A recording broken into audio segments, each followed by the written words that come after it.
Don't know what I can say about the new Mac coming out other than it's completely different. It is nothing like you've ever seen Mac come with before. The engineer told me they've spent over $1 billion in engineering over the last decade to make this truck the truck of the future.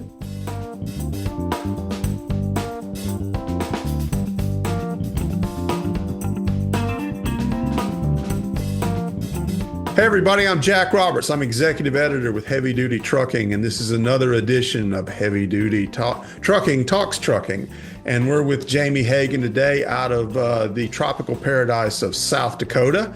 And Jamie is the president, dog watcher, janitor, custodian for Hagen Xpress. How you doing, Jamie? I'm doing great, and you're accurate on all of that.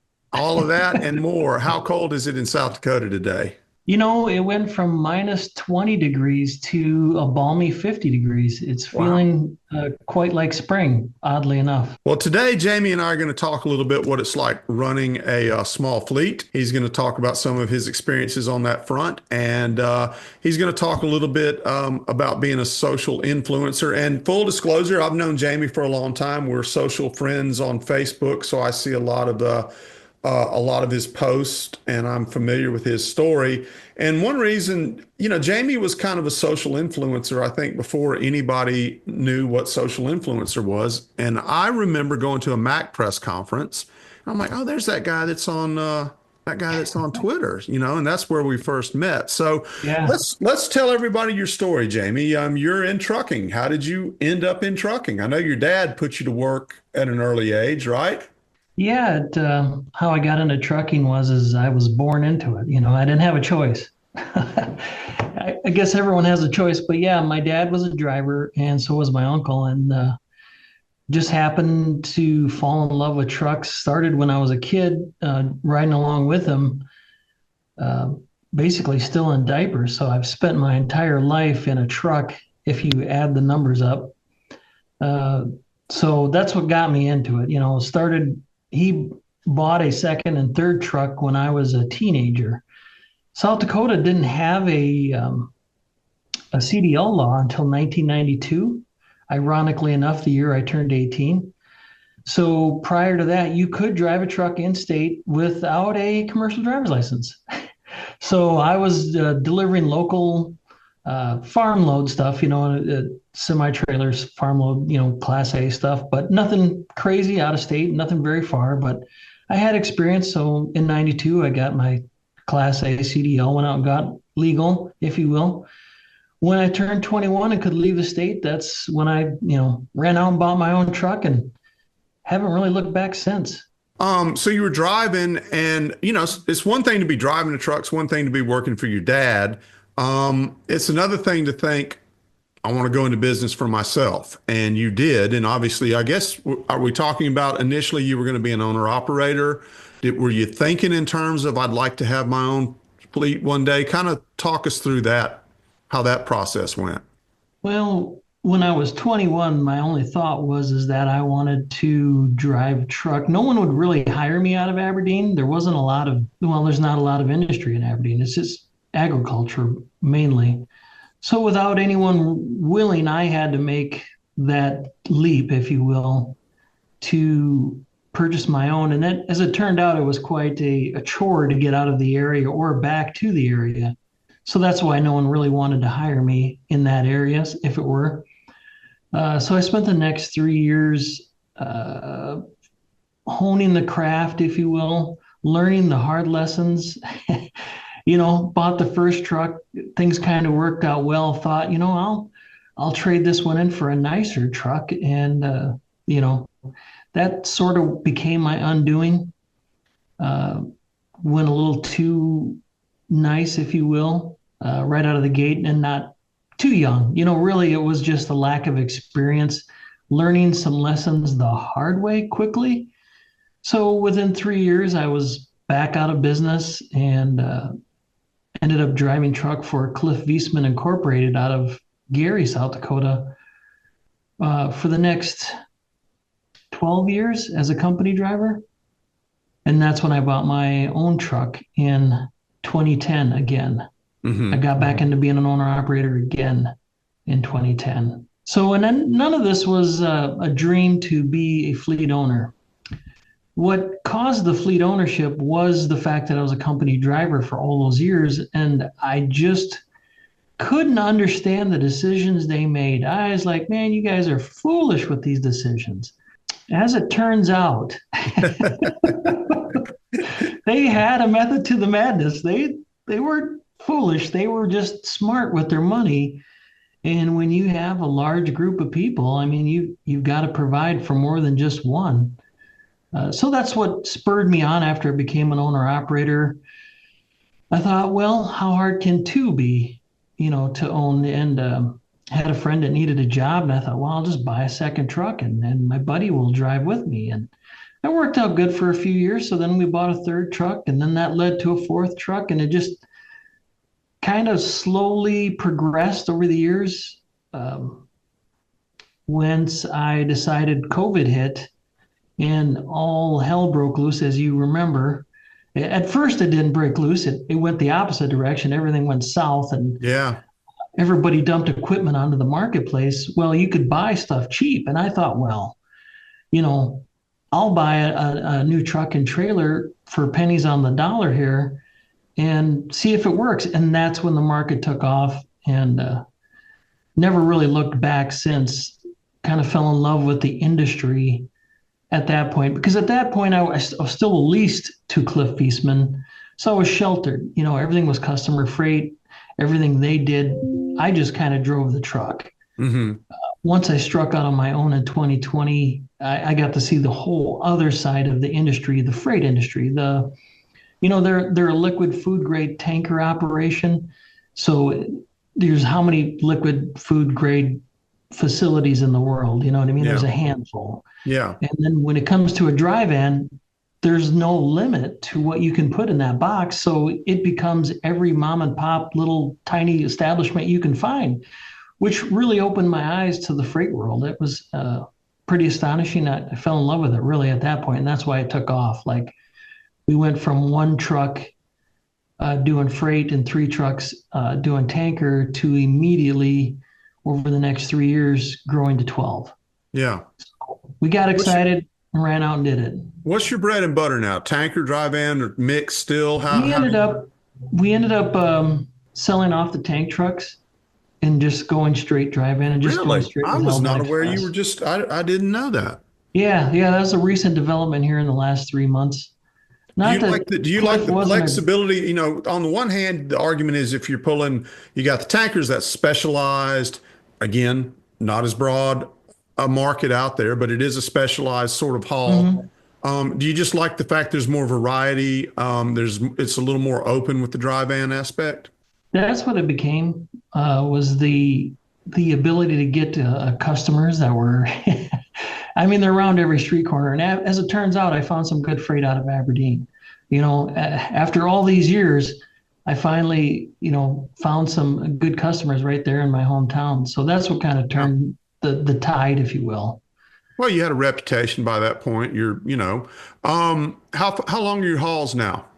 We do short, we do long, but primarily a lot of stuff all over the country. We got guys going to Delaware this week. We got a guy down in California and Texas and everywhere in between. Like, we just wherever the money goes. So, you mentioned the perspective when you're a driver versus the guy who actually signs the checks.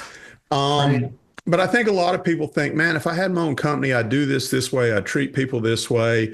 Talk a little bit about how your experiences as a driver have colored your management philosophy today. I try to look at it from a driver's point of view to some degree. Obviously, when you're managing, sometimes those two things don't align. You know what I mean? I need something done, and that means the driver has to take the brunt, if you will, like deliver in the middle of the night, or just weird customer demands, if you will. Sure. So sometimes those two things don't align, and that is the hard part. Because I know as a driver, when I look at, when a customer sends over a load, and I'm like, oh, No, they're not going to be happy with me on this. So then you gotta kind of season it. You gotta send it to them and be like, hey, here's the deal. We're gonna take this, but we're gonna back it up with something even better on the backside, or something to kind of ease the blow, if you will. And my guys are pretty good guys. Like we are very fortunate. Being a small trucking company, we can handpick people, and I got a great group of guys. They are just love working with them, really. Now, I know from talking to you and other social media posts, you feel like things like health insurance, family atmosphere, quality of life are very important, right? Yeah, from a driver's point of view, you don't mind sacrificing your time, but you also want something for the effort, right? So, like, I try to be super flexible with guys. If they need time off, I make sure they have the time off. Sometimes that hurts, because you need X amount of trucks, but X amount are off. Like let's say I need all 10, but two guys need to be home. Well, now I'm down to eight, and I just have to adapt to that. So that's the hardest lesson I've learned is trying to balance those two things, not pushing people too hard. There's been times where I've, might have pushed people too hard and they push back. Yeah, yeah, But that's part of the learning curve, right? Like sure. I'm starting to see, like I said, where management at Cliff Eastman was like, sometimes you got to tell the customer no. And I understand that now more than ever. I'm like, hey, I don't have enough people. Can we do it next week? Sure. So, how much are you driving now versus sitting in the office? Up till recently, I was still full-time driving, but now it's kind of down to, the occasional load. Haven't been in a truck since right before Christmas. So that would be 6 weeks ago. Trucks are all Are you full having right now. withdrawal or are you happy? It was tough at first. I got to admit, when your whole life revolves around being gone and being on the road, it's hard to adjust to sitting still. So I've taken to, any opportunity I can get to run to the store in the car.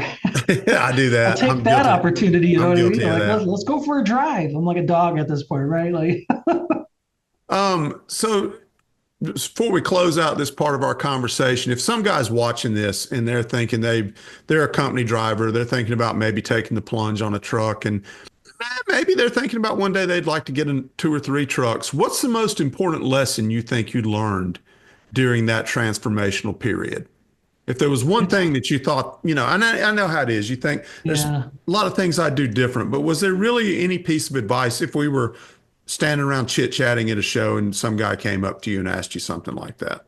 I'd say my biggest advice is manage your expectations. Now, certainly when I described to people when I had two or three trucks, my aspirations to grow, a lot of people said, your problems grow with it. Like you go from being able to easily solve a few issues to having a lot that can go wrong in a day.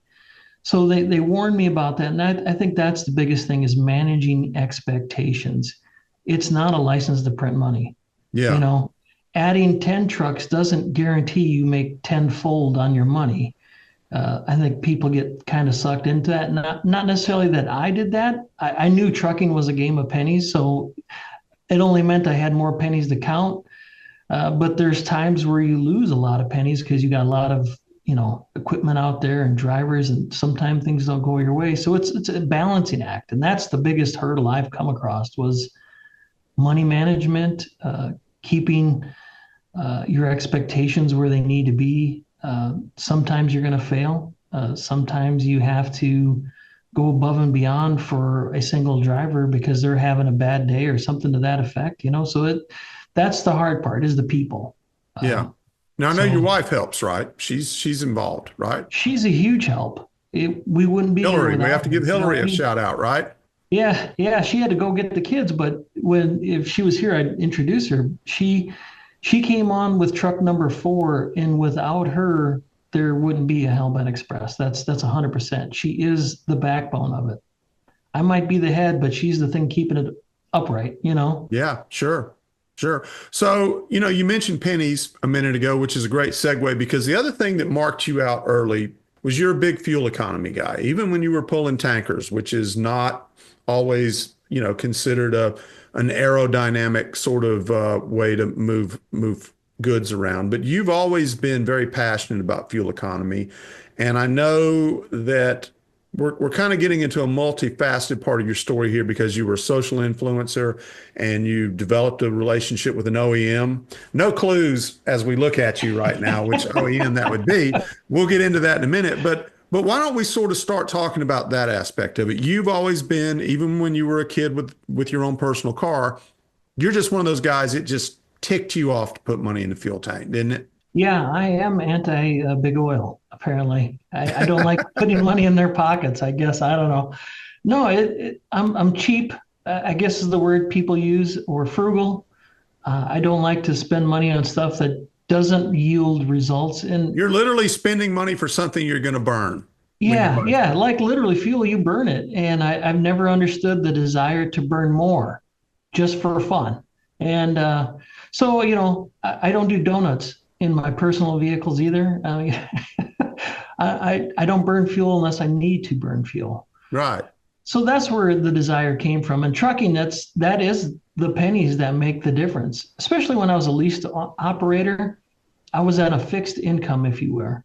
The rate was the rate. It wasn't going up. I couldn't negotiate a better rate or anything. It just is what it was. So quickly, I learned if I could save money in fuel, I gave myself a pay rise. Sure. That was the one place I could track it. And that's where my success came from, honestly. That's how I got to two. I became so successful with fuel efficiency, I bought a second truck with the savings. So that's sort of how it all began. So when did you start getting serious? Because you're not an engineer, and I know you know Joel Moore on those guys who Joel would be like if we were 300 years in the future, he'd be Mr. Scott in the engine room, on the Enterprise. For those who Right. don't know, Joel Moore is another social influencer out there who has a huge interest in fuel economy and pushing the envelopes in a lot of interesting ways with equipment. When did you start saying, okay, I'm going to start speccing a vehicle? I'm going to buy a truck, but I'm going to do everything I can to really start making fuel economy my top priority. How did that happen for you? Well, I mean, that came with listening to the Kevin Rutherford show. He was preaching the same philosophy of pinching the pennies and just watching that bottom line. And I met Joel, gosh, way back in the day on Facebook. Him and I were in the 9 mile per gallon club, that Facebook group. And him and I were kind of going back and forth on different ideas. And we finally shared phone numbers and would talk to each other. I want to say we've been going on a friendship for 10 years. I want to say maybe 11, but great guy. And he's got the tools. He has a mind that I like tech and gears and trucks and things, but he grasps the why the gear moves. I understand why the gear moves, but he has the philosophy of why it goes down. So for him, he can talk about all kinds of technical stuff that helps a guy understand what you need to do next. I can't sit here and recite tractive effort and why traction effort is a huge plus, and that has to do with not necessarily traction, but tractive effort has to do with accelerating in a certain gear and all those things. And I'm like, I just kind of nod with Joel, and I'm like, just tell me what I need to do, I've Joel. sat at a I'll bar put it with in him, place. and he wanted. We somehow ended up talking about how he tightens his wheel bearings, and I was just like, I'll just have another beer while Yeah. yeah. Let's You talk know, about being a social influencer. okay. How did that happen? Oh, I can blame one person, really. The guy was part of the marketing department at Mack Trucks. I was just some guy talking about fuel efficiency on social media and using social media just to kind of interact with other drivers because we all know the road is lonely. Sure. So it was just a way to be in communication with other human beings, a thing we all need, right? Mm-hmm. And he saw me on there and he thought it was interesting that I talked about how much I loved my Mack truck. And that's where it kind of took off. He reached out to me and he said, would you want to talk more about this? And if we brought you to events, would you want to, like just put it on your stuff? And I didn't have a huge following at that point, but over that decade, it's grown quite a bit. Sure. You know, Well, going from a few let's hundred talk to about Mac for tens a of minute. thousands. How did you settle on Mac? I know you had other OEMs when you were younger, and maybe you weren't even particularly OEM loyal. What was it about Mac? I love the Volvo powertrain. I thought it was a great. They introduced the Super Econodyne package. Well, Mac did. I was, I believe, the XE in Volvo, Mm-hmm. and I thought that was a great. It was the beginning of down speeding back Mm-hmm. then, Sure. you know. And I got one of those in 2012. Thought it was a great truck, but I didn't particularly care for the cab. And I Yeah. certainly didn't care for some of the dealership network. And I'm not trying to talk bad No. about them as much No. as I am. I thought Was Mac this a had a better Pinnacle one. or what was it? Well, my first truck would have been the Pinnacle Legacy. Okay. So the CXU, as they call it. I was able to custom order one exactly the way I like it. So I went into the local Mac dealer and I said, this is what I want.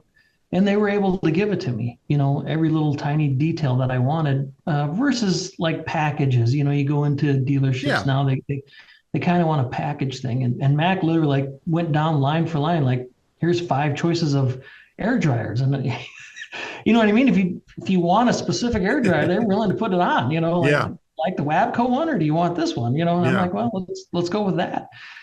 And that was too, one of the exciting parts was reading magazines like Overdrive, and I don't think Heavy Duty was out quite then, but reading magazines and seeing some of these newer components come out, it was nice being able to be like, well, I've always heard that this component was a better product to the other one, and Mac was willing to put it on there for me. So the customization of Mac in their dealership network was what drew me to them. And that relationship has grown over time. And how is it now? I know, and I'm going to say this because you put it on social media, you put it on Facebook. I think you've had a sneak peek at some stuff that the rest of us are going to see later this year, which is kind of cool because even, me as a journalist, you think, oh, you get to see stuff early. I don't get to see stuff as early as you do. And I know you can't talk a lot about it, but do they use you as a sounding board? Do they want your opinion on things they're thinking about? Talk a little bit about what that relationship's like now. And, obviously you get some benefits from it. I having seen the truck, I remember being in a focus group. I don't know if you call it a group, it was a meeting with me and Joel and some of the engineers, and we kind of shared our thoughts. I mean, I want to say this was 7, 8 years ago, Wow. Wow. and seeing some of the ideas on this truck, just I'm sure other drivers share these same ideas, but seeing them actually listen to what the drivers really wanted and really what we thought was a great idea for ergonomics, and they followed through with them.